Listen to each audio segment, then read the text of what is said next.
great. It's always. It was. I've had a great time on the 6th film shooting it. It was a pleasure to do, and it's always a pleasure. I mean, how highly I think of David Yates, and so it's always a pleasure to work with him again. It's just great, and the atmosphere he brings to the set in terms of how calm he is and how I've never heard David raise his voice above the pitch that I'm speaking at now. I've never heard him go beyond that. He's a very quiet man, but absolutely just lovely guy. So that was great to film, and obviously, doing the interviews is a lot of fun too, because I get to talk to people like you, and I also get to talk to some crazy people, which is fun as well.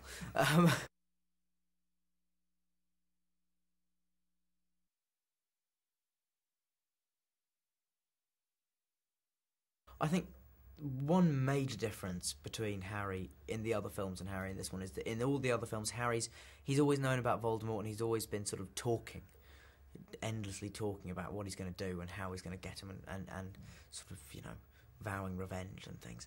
But he's never done anything towards it. And in this film, we finally start to see him take some steps to actually fighting him, under obviously the supervision of Dumbledore. Because another progression is that he goes from being sort of, the relationship between him and Dumbledore changes from a sort of teacher-pupil relationship to a general and his soldier, and that Harry becomes Dumbledore's foot soldier, basically, is the way I've been thinking about it in this film.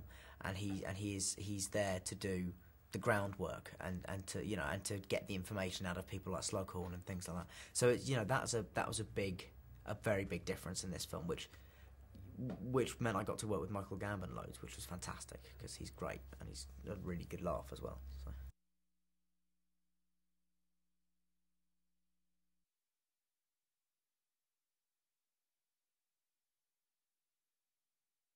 Well, I think, one of the thing that makes that trio such an endearing sort of group is the fact that everyone knows in your teens, if you've got a group of friends that you say made when you were 11, it can be very hard to carry on that group of friends till the end of your teenage years, because you grow in so many sort of different ways and you sort of change so much. But one of the great things is that though these three individuals are so different, they are still managing to maintain an incredibly strong friendship, despite the fact that they're changing so rapidly. And I think, in this film we see their relationship strengthen even more, apart from, in terms of Harry's, from my character's perspective, because for the first time in I think any of the films, it's Ron and Hermione that are fighting rather than Harry and Ron or Harry and Hermione. So in this film it's the first time we actually see Harry as the sort of intermediary, sort of breaking up the fight.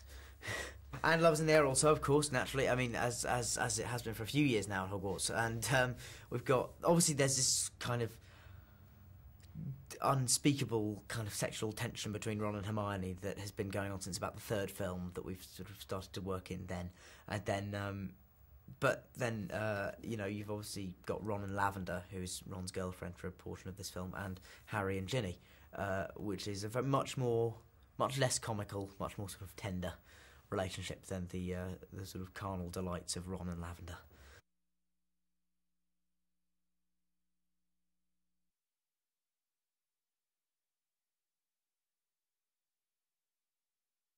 I think it's, in terms of the character of Harry, I think it's to do with the fact that he, without being really broadly drawn or simplistic, he's very accessible. He's a complex character, but people can find a lot to relate to in him.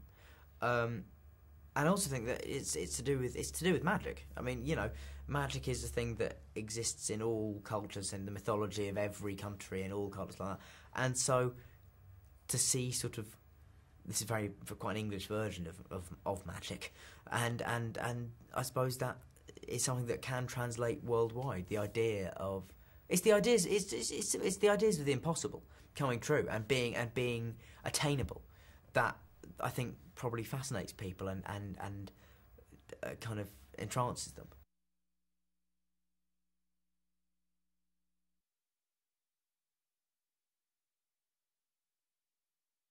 I think the way I've been brought up by my parents is it's about a work ethic, and it's about grafting, it's about working hard, and so I don't, and also a lot of actors have a very strange, in my opinion, strange view of acting, where it's almost like a part-time job, where you'll go off and you'll like do a film for 6 weeks and then just not do anything for another month or so, and then go off and do another film. And for me, if I'm not filming, I like to be doing other stuff to do with acting. Like I go to voice lessons and stuff like that, and you've got to constantly be getting as many strings to your bow as you can, I think, is the key, because after Harry Potter finishes, acting's an incredibly, intensely competitive world, and so you have to have as much to offer a part as you possibly can.